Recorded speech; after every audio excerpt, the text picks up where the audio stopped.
Hello, thanks for stopping by. This is Darth Penn.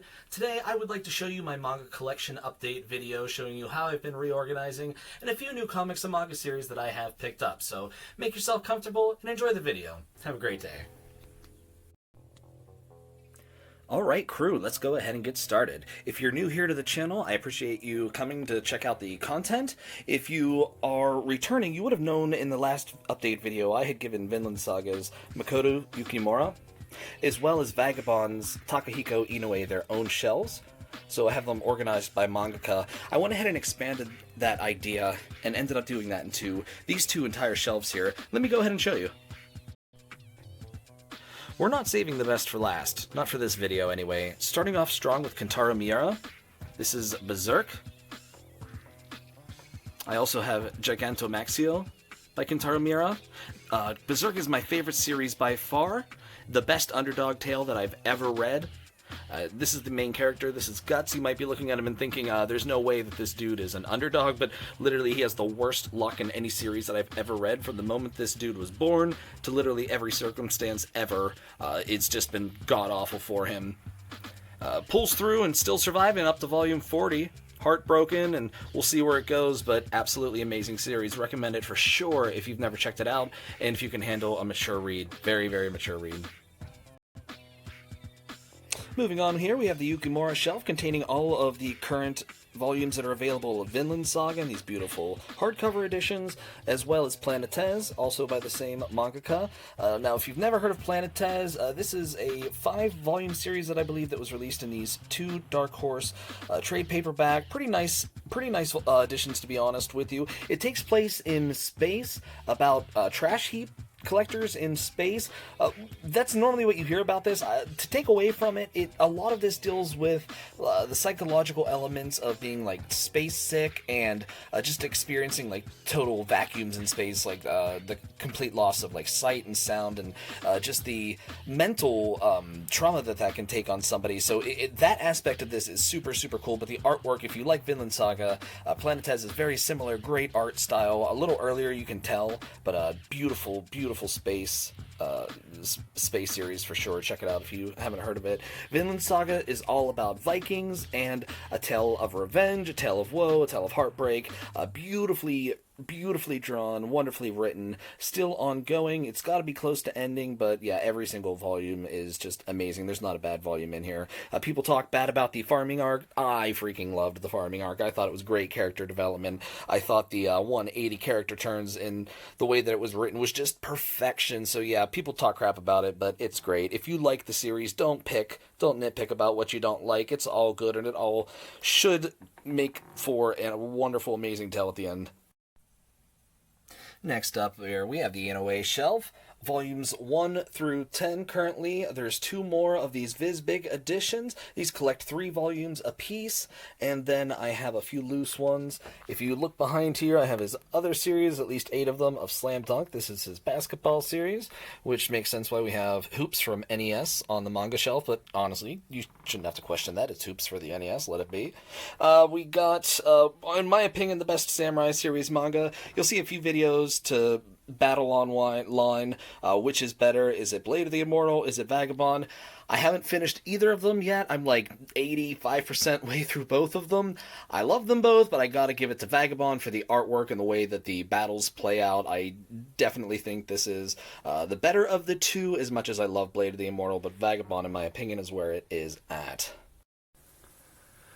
Alright gang, I'm going to be real with you for a second. Probably the reason I am making this entire video is because I really just want to show off this shelf, and that is the Inio Asano shelf. I love how this shelf turned out.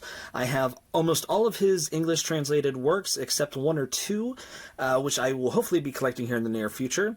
I love all of his works, very deep, very dark stories, really funny, really a lot of sense of humor. His backgrounds are extremely realistic and lifelike, and his characters are all real silly and just goofy looking for the most part, but really great reads, all of it. Inio Asano's great. If you've seen my recent Scratchboard video, you'll recognize God in the background there. Very big character in Pun Pun. No pun intended. No pun intended. Okay, and this is a painting that my girl made for me just the other day. Looks absolutely amazing on this Inio Asano shelf. Let me know what you think in the comments. Jumping from Inio Asano right over to Hiroya Oku, we have Gantz as well as Gantz G, Gigant, and Inuyashiki. The series that I'm going to talk about here on this shelf is Inuyashiki. If you've never read it, I definitely recommend it. It's a quick read. I feel like each volume is like maybe 15 minutes is how long it takes me to read it on average here. So it's a super quick read. If you're not sure what it's about an event where an old man that is out on his luck and has cancer, as well as another, I say another, there's two main characters in this series. There's this old man, and then there's the one on the front of this manga here, which is the younger guy. They both experience a very unusual event and end up with these intense android-like superpowers, and the old man tries to use it for good while the younger tries to use it for bad. So it's a battle of good and evil, and just a really great series. It does have an anime adaptation as well, which I thought was really good. Let me go ahead and show you the covers to these. They kind of complement each other with the old man and the younger man on each volume, so like 1 and 2. Let me show you exactly what I mean here. Super cool.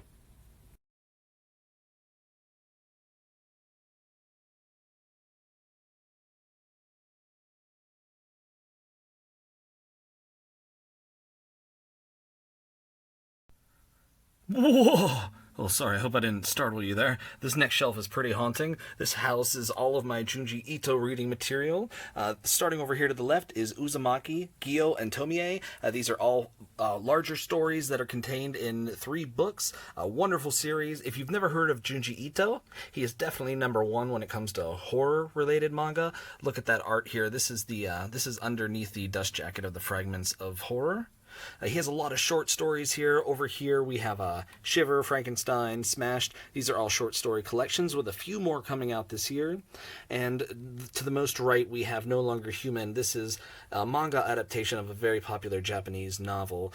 Great reading material. If you've never read manga, definitely, I would recommend probably Uzumaki, or even Gyo, if you've never read manga, just to kind of get a feel for what you're getting yourself into and the craziness of it all. Junji Ito.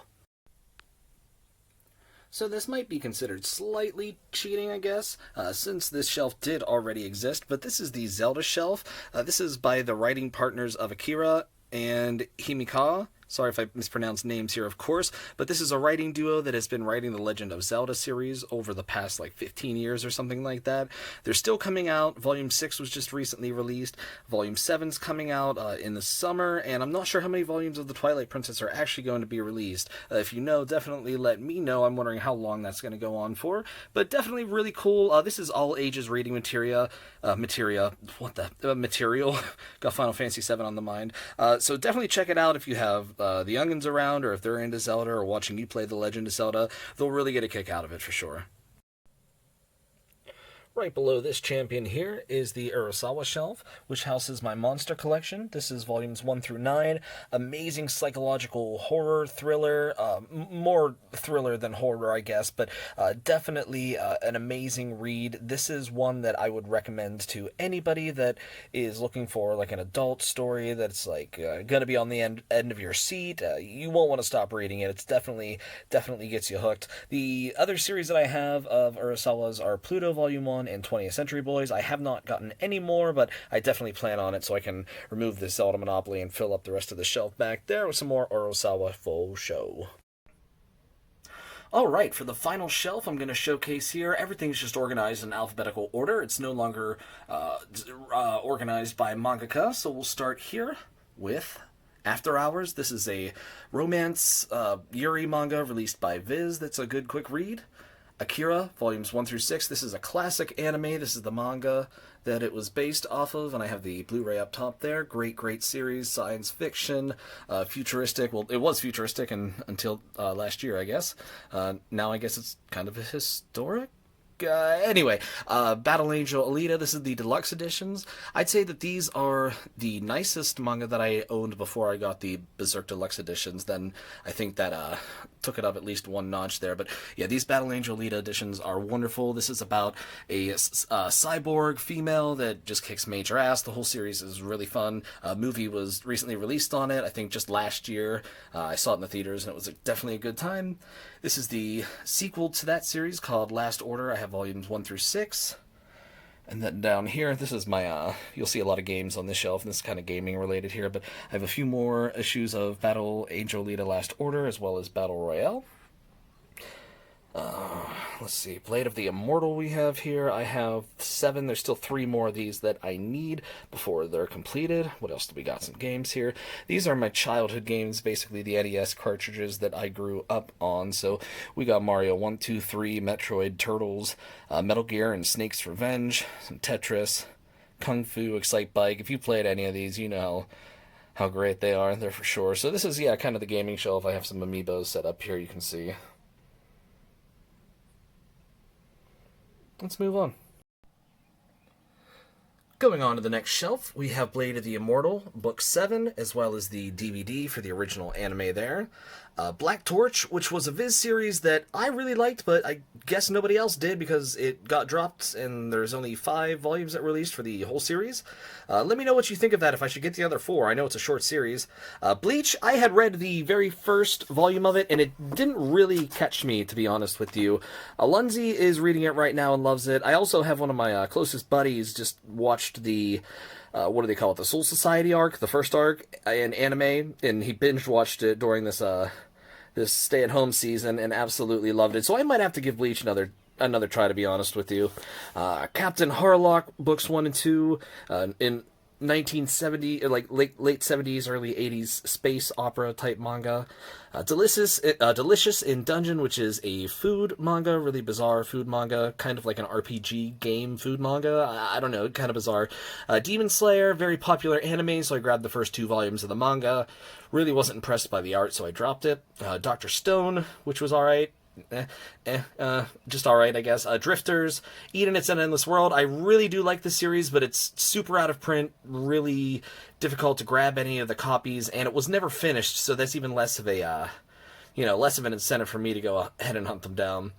Excel Saga, that came in a lot. I have not read that yet. Full Metal Alchemist, I love these deluxe editions. I'm going to continue picking them up in that format. I Am a Hero, 1 and 2. This is a pretty popular Dark Horse zombie manga, which is, the art's really, really good in it. The humor in it's a little, I don't know, a little strange. I don't know. I'm not sure if it was for me or not. I might have to give it another read before I continue picking them up. Made in Abyss, Volume 1 through 3, really cutesy fantasy manga with really cool-looking artwork. Mob Psycho 100 is by the same mangaka that does One Punch Man. I guess he's not a mangaka. He's the same writer, but as far as the art goes, I did not like the art in Mob Psycho 100, so I dropped that. Love One Punch Man, but I'm a few issues behind. We all know what that is at this point. Parasite, Volume 1 through 8. I would say, if you're looking for a manga to recommend for somebody that's never read manga, recommend Parasite. I really, really stand firm behind that. There's honorific explanations at the beginning of each volume. It's short. The whole series is 8 volumes. It has a newer an anime adaptation, which is also really good, too. So, yeah, I would say this is a great starter manga for anybody that's a teenager or higher, I would say. Definitely not an all-ages manga.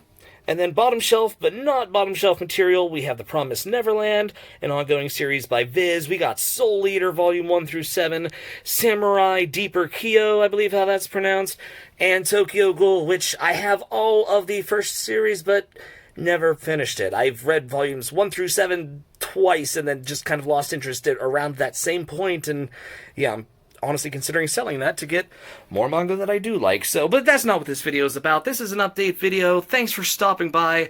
Leave a comment in the comment section, of course, if there's anything further that you want me to ramble on about. And yeah, take care, guys. Peace out.